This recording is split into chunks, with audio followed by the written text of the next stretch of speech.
Good morning from Bernie, Texas.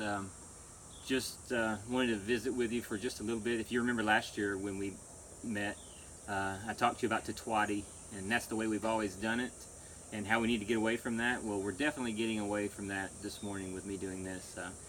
In all my years, I've never sat and had my daughter video me to start a new year, but that's what the situation requires, and that's what we're doing this morning. I've always talked about, I've always almost preached that priorities in my life have been God and family, and now I'm practicing that because my family needed me here, and that's where I am. Like I said, my daughter's videoing this, and hopefully I'm modeling that, so one of these days when she has to take care of me, she will see exactly how to do that. So I would appreciate your prayers.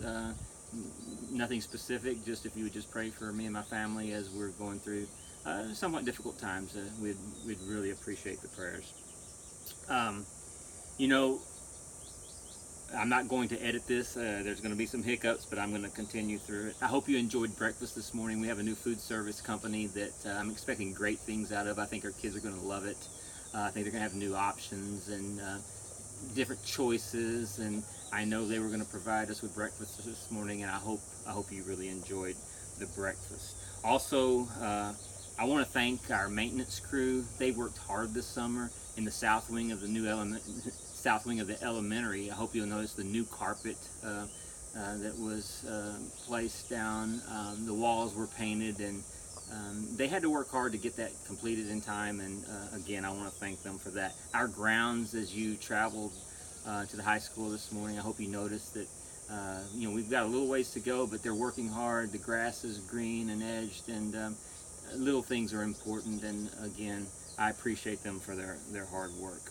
A few business items to take care of, and I know Mr. Peterson will talk with you about this as well, but goals. Typically what happens is we set goals at the district and we pass them down to the campuses. We're not going to do that this year.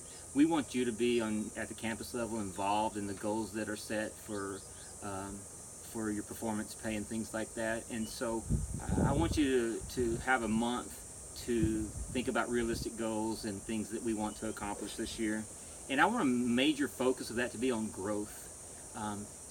From where we start to where we finish. Right now, Mr. Peterson is going to open up the window for the Blue Assessments the first week of school. Those Blue Assessments are comprehensive, and we know the kids aren't going to do great on those assessments because they haven't had the instruction yet. But when we give those assessments again in March, the Blue Assessment, we should see extreme growth, and we expect our kids to ace those Blue Assessments when we're done in March. Along the way, we have the Orange Assessment, the Green Assessment, and the Pink Assessment. Those are building blocks. We need to use that data that they provide and make decisions based on our instruction on how our kids are doing on those assessments. In the 21st century, I think it's really important that we use data to make decisions about instruction. And so as you're thinking about your goals, let's look at growth from the beginning to the end on the Blue Assessment, and then also on AZ Merit.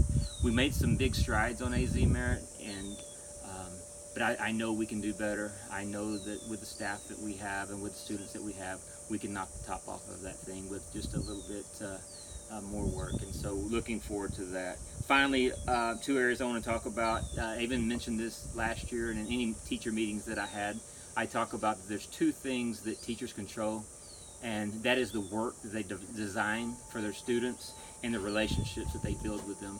So teachers as designers, we need to think about our who, which is our students, and what makes them tick, what makes them really want to learn. We need engaging work where our students want to show up, they want to be in your classrooms, and so I really want you to focus on and think about designing work that meets the needs of your who, which is your students. And then finally, the relationships that you build. Students learn better from people and teachers that they like. And I know it's tough sometimes. We all have individuals that just get on our last nerve, but sometimes as teachers, one of our best attributes is faking it. We need to do everything we can to let the students know that we're there for them, we care about them. And so if we could focus on those two things this year, you're going to hear me in emails and discussions talk about design and relationships. Let's just go out each and every day and try to make the kids know that we love them and that we care about them. Again, we're going to have a great year. I appreciate all of your hard work. That I know that you're ready to start a new school year. Again, I appreciate your prayers, and God bless each and every one of you. And it's great to be a Thatcher Eagle.